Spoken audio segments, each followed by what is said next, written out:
इजरा आज मैं ही करूं। मुझे बहुत कमतरफी का एहसास होता है जब मैं आपके बीच खड़ा होता हूं, क्योंकि उर्दू ज़बान से मोहब्बत तो है लेकिन महरूमियत रही, क्योंकि मैं शुरू से बचपन से ही मेरे वालिदैन ने इंग्लिश मीडियम स्कूल में पढ़ाया और ऐसा सोबत रहा कि मैं उर्दू दा को उर्दू को चूँकि इतना मैं पसंद करता था, उर्दू ज़बान से इतना लगाव था, शायद इसलिए अल्लाह ने इस मौके को यहाँ मेरे यहाँ इंतज़ाम किया कि जाओ उर्दू दा के बीच में तुम्हें भी मौका मिले रहने का। तो कहते हैं जिससे इश्क होता है तो वो आशिक जो है वो आ ही जाता है करीब। तो मेरे साथ भी ऐसे ही मामला है और मैं नाराज़ हूँ हमारे रईस आदम हैदी साहब से कि इतने कीमती लोग यहाँ मौजूद हैं और एक दो एसी यहाँ मौजूद है। इस गर्मी में पसीजने वाली गर्मी है और ये कीमती लोगों के लिए मेरा ख्याल है कि कुछ नहीं है।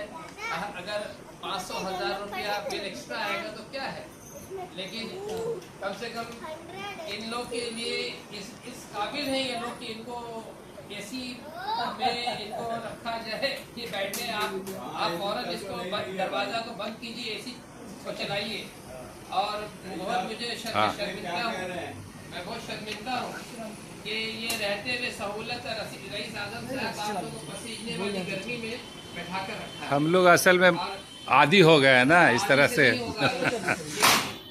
ये जो कहते हैं respect and regard, respect and regard जो है देना जरूरी है। आज इतने मशहूर मारूफ शायर हिंदुस्तान यानी नेशनल इंटरनेशनल लेवल के हलीम साबिर साहब की किताब इश्रा हो रही है और उसमें जो है आप जो है एसी नहीं चला रहे हैं, ये तो बहुत गुस्ताखी है।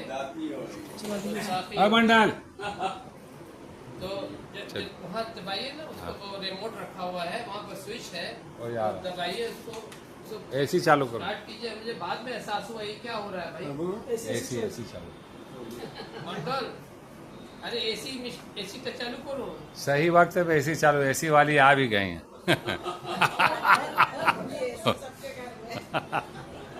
नहीं, मुझे बहुत एहसास हुआ इस बात का, मैं आप लोगों से शर्मिंदा हूँ, माफी चाहता हूँ। चलिए कोई बात।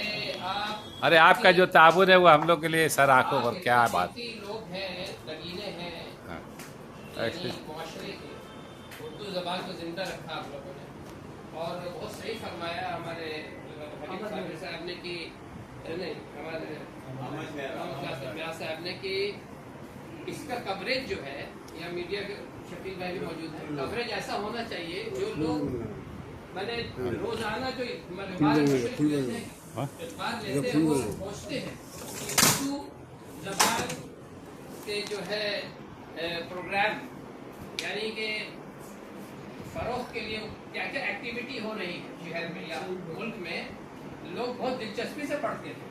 तो ये सब मौका ऐसा मौका है कि इसको मैंने पब्लिश होना चाहिए। मीडिया ऐसी एक्टिविटी चल रही है, लोग जिंदा हैं, उर्दू ज़बान जिंदा है, इसे जिंदा रखना है, वरना जो साजिश मुल्क में हो रही है कि हिंदी जो है वो उर्दू के ऊपर हावी होने की कोशिश की जा रही है कि उर्दू का नाम और निशान मिटाने का।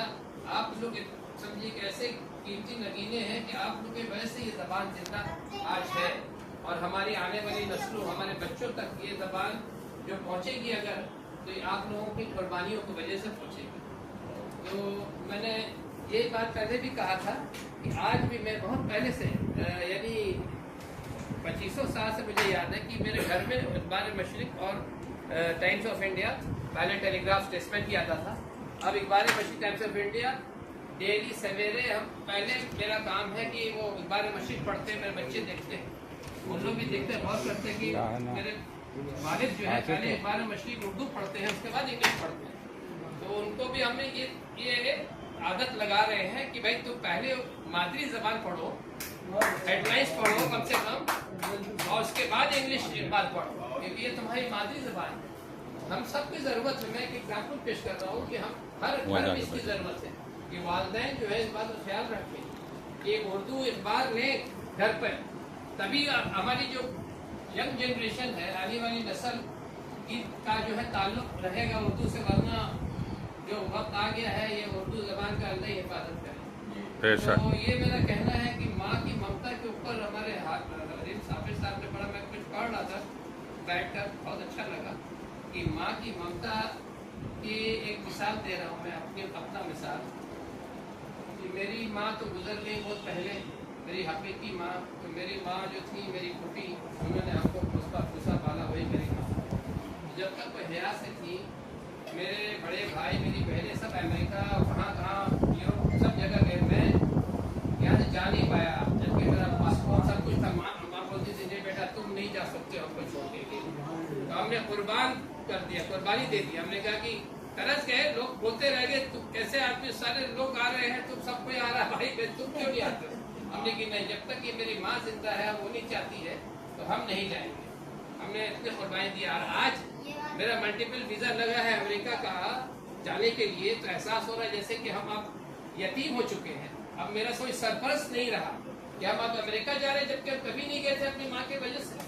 तो माँ का दर्जा और माँ की ममता, उसकी बात ही मिसाली कुछ और है। तो मैं बहुत खलील साबिर साहब का बहुत शुक्रगुजार हूँ कि उन्होंने इस मौजू पर एक किताब लिखा है, और इसको मैं घर पर भी पढ़ाऊँगा, सबको, बच्चों को भी पढ़ के सुनाऊँगा कि माँ की ममता को इजहार उन्होंने किस तरह से किया है।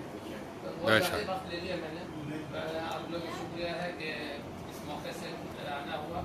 और ये हमारे हैदरी साहब से कहना है कि ऐसा मत कीजिएगा, हमारे कीमती नगीने यहाँ मौजूद हैं, सबों को गर्मी में बैठा देते हैं, आप पसीजते हैं लोग, ऐसा मत कीजिएगा। जब अल्लाह ने एक नेमत दी है तो वो नेमत किसके लिए?